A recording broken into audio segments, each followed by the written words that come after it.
now going to take a look at geometric transformations or mappings. Okay. Okay, to start this lesson we're going to go into our parameters browser. So if you remember, the shortcut for that is Command B. We go down to Zoo Tutorials and double click on the Doodads Morph image which we created earlier. Okay, with that open on screen, okay, the value of actually using this image and saving it the way we did is we already have a background image there, or a background layer, so we just enable it, click on the background. Now a couple of things we need to do here. What we're basically going to use this for is a backdrop. What I want, my aim is to create a kind of a watery scene here, sky, a watery scene, and a frame around it, framing just this this doodad ring we created earlier. So to get things started, we will go up to the location and reset the location of the background layer. We go to Formula. Okay, I want a pixel, which if you remember is in JP or MT. We'll use JT or JP because it's faster, basically much quicker just to load it. We go to the outside colouring and we will look at one we actually passed up earlier. If you recall, I said it was it got a bit complicated and we looked at Hodge instead. We'll have a look at SFBM pixel in sam.ucl in our My Formula folder. That's if you've saved it there correctly. So, okay, first thing that brings up is, let's turn off layer 1 for a sec. First thing that brings up is a lot of transparency. So let's call up our gradient browser with Shift F4. We'll bring back the opacity. Okay, let's I don't like that black there, so let's make things a bit brighter to begin with. Take down some of this saturation. Get rid of these blacks. I'd rather that was a kind of a skyish blue color. So like I said, what we're going to have here, you know, we could do it with the gradient maybe, but this is kind of a harsh to soft transition. So we'll play with some of the parameters here for this. Let's just take down the saturation, give that a grey.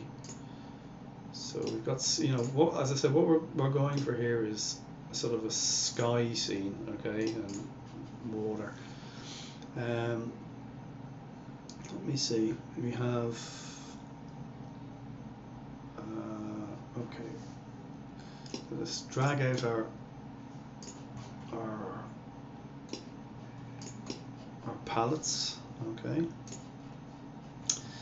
We can go ahead and hide palettes if we don't need them. So Shift F4 to hide the gradient palette. Let's have a look at some of these options for SFBM. Okay. Read pattern size. Okay, let's see. It's kind of, we can make that a bit smaller. So okay, that works as a kind of a zoom. You know, what you're just say you're looking at clouds at a sky on screen. That works as a zoom. Okay, I want to make that a bit smaller, something around there. Okay. Now, so these kind of guys, I want a bit of a softer look to it. So let's have a look at the magnification step here and see what that does. Okay, that looks like it's going to be what I need. So this actually works a little bit similar to the clouds filter in Photoshop. Even something like, just get something you like, okay, and I'm going to go with that, okay, and then we can go back in and color it.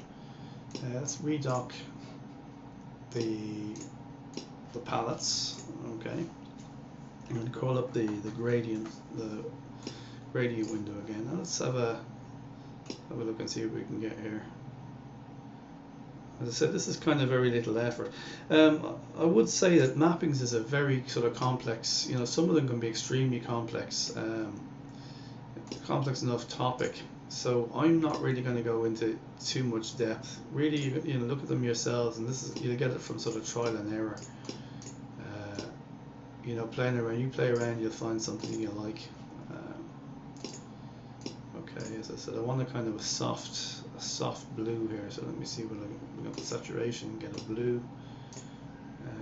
Still looking at green there for some reason. Okay, I may have to go back in here again and just, let's say, tweak this a bit. Magnification step. Okay, that even looks a bit better. Getting there now. I might just do a global, a Command J, and do a global on it. So saturation, that down. Hue seems to be okay. Lumens, okay, something soft like that for the moment. Okay. Let me see. I want to work with the layers here now for a sec. So I'm going to make this a bit bigger. Let me go ahead and hide the gradient. So it's Shift F4. Okay, well, I can do it one or two ways here. I think what I'll do is I'll just duplicate the doodad layer for the moment. Okay, let's make sure that is location is reset. Okay, so basically what we want is, we're going to draw a frame. We're going to use another pixel formula, so we want that centered in the image, which is why I've reset that.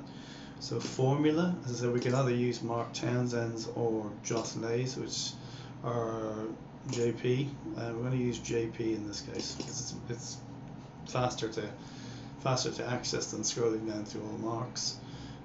We go to the outside.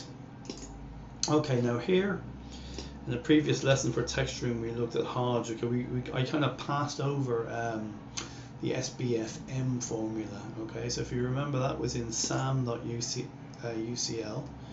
We'll scroll down to it. Okay, and there was two of them, or three of them actually, but the one we're interested in here is SFBM pixel. So let's double click on that to open it.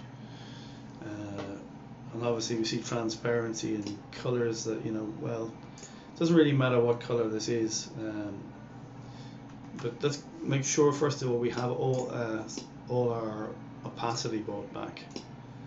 In fact, what we might do is make this a uniform color, because remember, this is going to be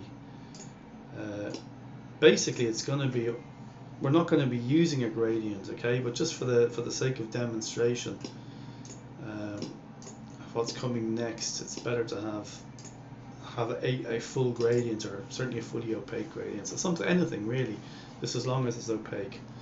Okay, we're going to drag out the layers properties again. Now I said I want a bit of space here, so let me see.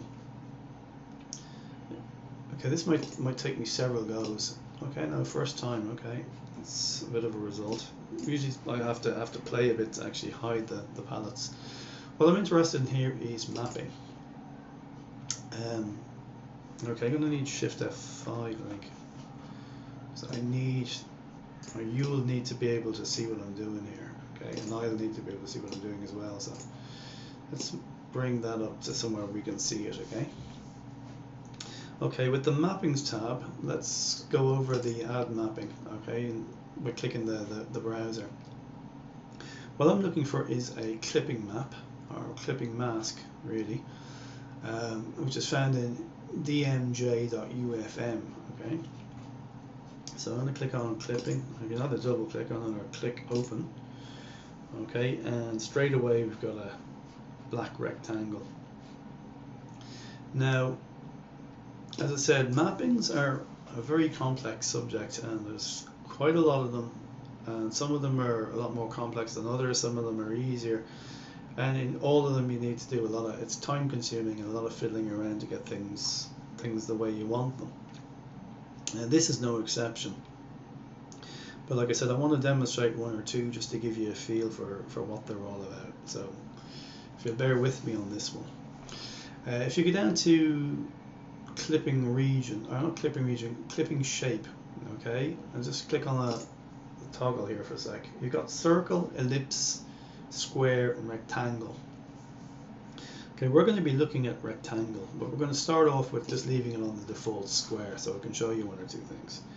First of all, in the top two options, clipping center, for example, real and imaginary, if we click in one of the fields on the Explorer, okay, and then we go exploring, look what's actually happening.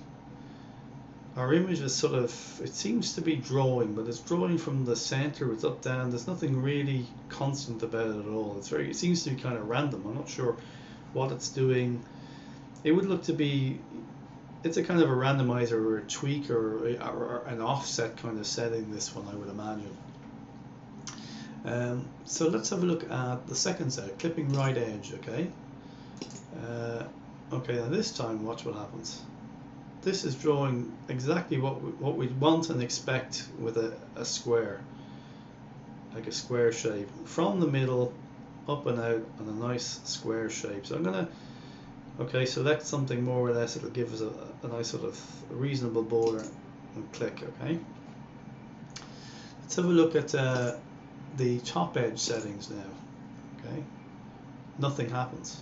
Okay, now that we've got this triangle and seeing nothing happens, let's go back to the clipping center. Okay, okay, it's still drawn, but it's still more random and from some other place over here by the looks of it, not from the center at all. So not at all what we're looking for. So let us change our shape now. Okay, we need to take the explorer though. Let's change our shape to rectangle, because that's ultimately what we're going for. Let us go back to our we go on top edge here. Okay, so we're clipping in the top edge now. We're getting something in rectangle mode. Okay, with nothing there, it's just defaulted back to a black box, although we have some values in right edge. Okay, but watch what's happening here now. Okay, as I move the mouse around, it's drawing back up to that sort of, it's drawing vertically. Okay, so I'm going to accept the vertical values. Now what we need is something to go horizontally. Let's, just for argument's sake, we'll go up to the clipping center settings again. Okay, it's still doing stuff that is, as I said, it for me is an offset setting. We'll go back to right edge. Okay, and right edge. Okay, we may need to, okay, I'm not sure why we're getting that. Ah, yeah, okay, I've got it. Okay, I was still up there. Okay, in the right edge, okay, now it's drawing the way we want it. It's drawing out and sort of more like I'll go somewhere like that for the moment. Double click. And now, as I said, basically using in rectangle mode, just the right edge and top edge settings, we have a nice border around our image. Okay. Let us bring back our layers for a sec. Okay, oops, I didn't want to do that. I wanted to, okay, I didn't get my double arrow. There it is. Okay, bring back my layers for a sec. Let's turn off this. Okay, so what we're interested here in is the black border, not this green center. Okay, so let's get rid of our green center somehow.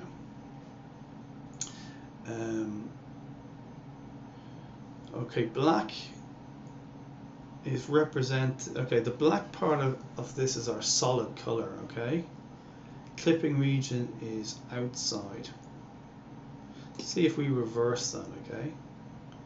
Okay, that's more like what we're looking for now. So basically what we want to texture is the outside. Okay, and the inside is what we want to remove. So what we needed to do basically was change our clipping region from outside to inside. Okay, and black, okay, is a negative. So if you remember this again from masks and apply that thinking to mappings as well, the black will be a negative, okay, when used in this way. So now we have our frame. Let's just tidy it up a bit. 1.8. Okay, we could probably go 1.75. Let's see what that's like. Okay, that could be too thick. 1.8 was probably fine. 1.8. 0.6. I'm just basically rounding these down to the nearest. 1.29, that's 0.03 and 1.3, I would assume. Okay, so what have we got there? Okay, that's nice. It's just sort of rounded those figures down or up, as the case may be. Okay, so let's go ahead and change our texture now. So we've got a outside SFBM. Okay, we don't really, you can use that and mess around with it yourself and use that again as a texture, or we can choose something else. But as I'm going to use this as a kind of a frame, I'm going to go for something like Hilbert or Truchet. Let me just see where we are. Standard, I think they're in DMJ or MT. Let me have a look here for a sec. MT. Okay, Sam. Let's have a look here. Hilbert curve. Okay, that's what I was looking for. Let us play with the gradient first. So Shift F4. Let us go. I kind of, what I like is something on a sort of, well, we could say a tan color or something similar. Let's go Command J and play with our hues. Actually, what's annoying? Bear in mind for a sec. What's annoying me here is that it's too dark. These two guys are too dark. Okay, let's go with that. Command J, hue. Okay. Okay. Probably just takes a bit of experimentation here. I can go back in. Select OK here. I'm not too happy about this. Let's change the color of that to a yellow. See this green again. There's another one I don't want to be green. I want to go for a kind of a tan, browny sort of look. Okay, we can bring down the saturation and lumens a little bit and see how that goes. Likewise, just a bit of playing around with it. Okay, I'm going to go something like that for the moment. Let's play with the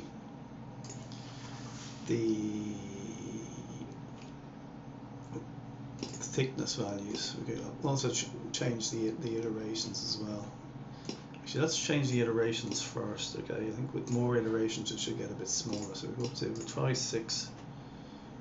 Okay, 6 is not too bad. Let's have a look at 5.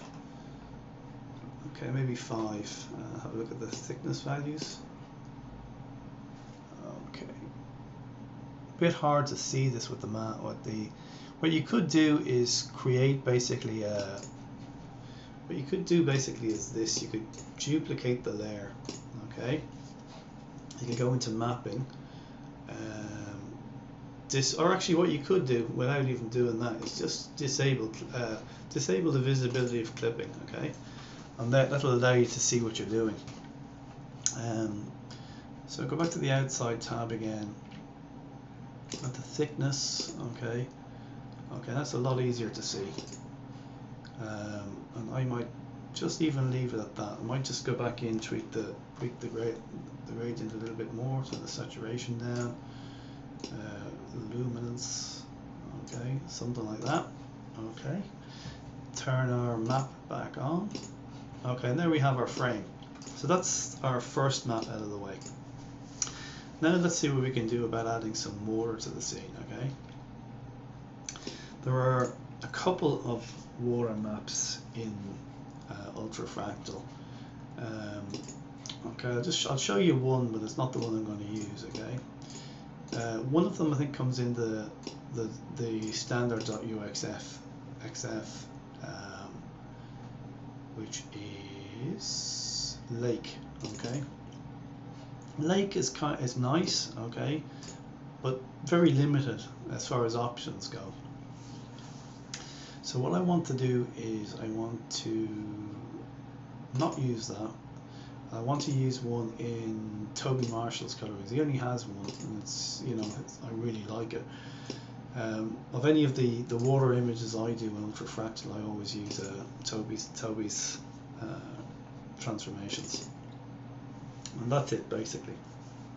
The complete lake. Okay, as you can see, there's more options. You can add non-symmetrical parameters in this, which I'm not sure I'm going to use them here. As I said, it's just going to make the lesson a bit longer. Add wavelets, you know, like we might, you know, we probably will. We'll have a look at that in a sec. What I'm interested in here is water level. At the moment, okay, I don't really like the way it's in the center there. Being in the center, it's, you know, it doesn't really have that kind of depth or perspective. So I'm gonna basically drop the levels here a bit. Again, okay, not sure if you're seeing this, so I'm gonna have to drag it out just to make sure we can all see it. Okay, so if I actually just, you know, I've got a range of 10 here. Okay, it doesn't have to be that big, but I'm just dragging down, and that's dropping the level. Okay, and you see a much better idea of perspective there. Actually, probably that's too low. Bring it up a little bit more. Bring it up to something like there. Okay, so you've got a bit more perspective and depth in the image. Okay, now let's go up to our doodad. Okay, I want to make our doodad a little bit smaller, so shift click on the enabling settings here, just once, so it's the only one selected. Okay, I'm going to make it a bit smaller, drag it up. Okay, we can come in and address things like the gradients in a little while. Let's go into our background again. We'll right click on complete lake, go copy, or, you know, alternatively you can go Command Option C, go on to our layer 1, Command Shift V,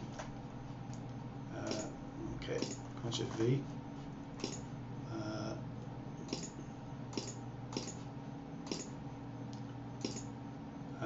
okay, no, it's not taking it for some reason. Let me try this again. Okay, okay, I didn't have it enabled, so it's got to be enabled.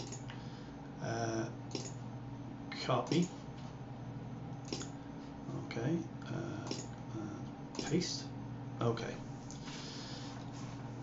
So be careful that, you know, as I said, I must have disabled it. I must have copied it while it was disabled or something like that. Okay, so we've copied it in and nothing's happened. So we have to look at our water level settings again. Okay, and this could be something crazy. As I said, I'm mousing around, nothing going on. Okay, I did have something there. As I said, it appears as if there's nothing there, but it's there, but it's kind of, you've got to hunt around for it. Okay, I've got something there, and I'm not sure what or where. Okay, we click that. It's too high. Okay.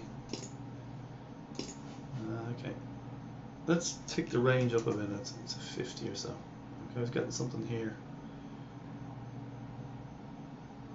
Okay, as I said, this can be, as you can see, there's something there, but it really is hit and miss. I mean, it's the only way I can describe it. Better bring it up to 100.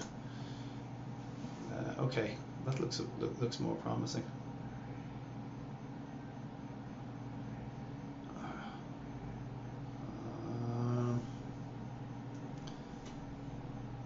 Okay, not really, because this is difficult. I mean, I've got to get this exact.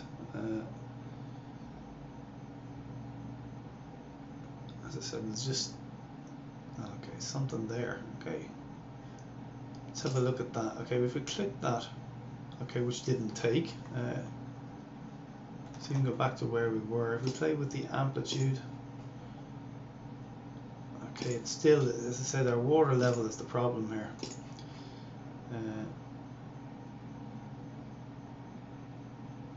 Let me see if I even turn that down to 1.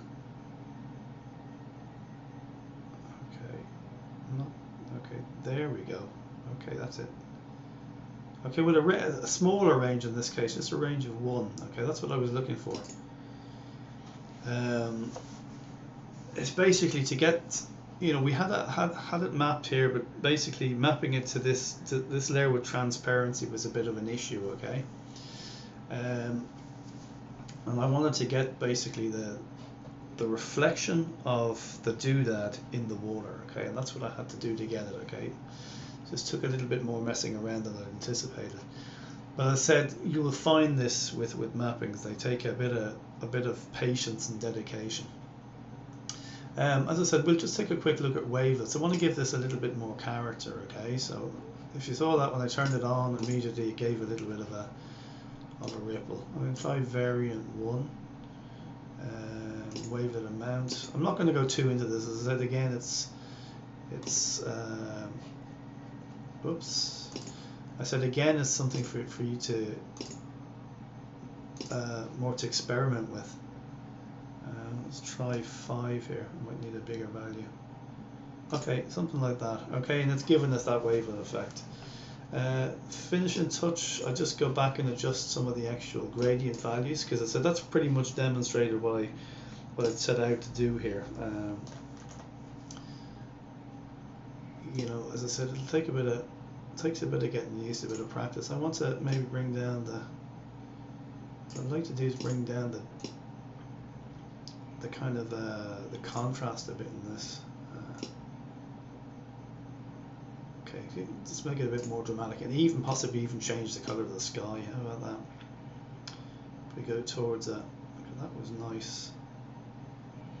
Go something like that, okay, and just leave it at that. So we've had a look basically at using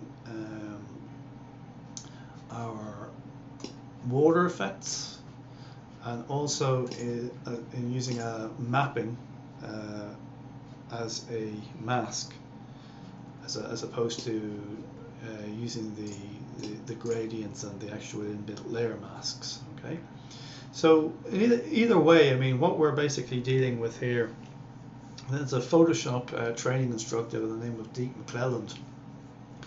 I think it may have been him that actually coined the phrase clipping mask. That's exactly what this is here, because basically, you know, we've got a shape and we clip a texture to that shape. In this case, I say it's inbuilt. It's more like a mapping than that, because the texture is actually on the same layer. So, you know, instead of actually using 2 layers to accommodate the mask, we're using 1. Okay, as I said, just before I go, maybe do something with this so the gradient is too golden. Okay, let's get rid of these 2. Okay, that can come down. The other guy can. Okay. So I just wanted to have this something a bit less saturated, maybe sits a bit better. Okay, that's pretty nice. So I'm going to call that done. Okay, I'm going to go Command A, and basically I did one earlier. Okay, I'm going to save this actually as mappings 2. Okay, because I basically did a mappings tutorial earlier, and I wasn't too happy with the video, so I've re-recorded it. So you can look at either one of them. Okay, and they're the results.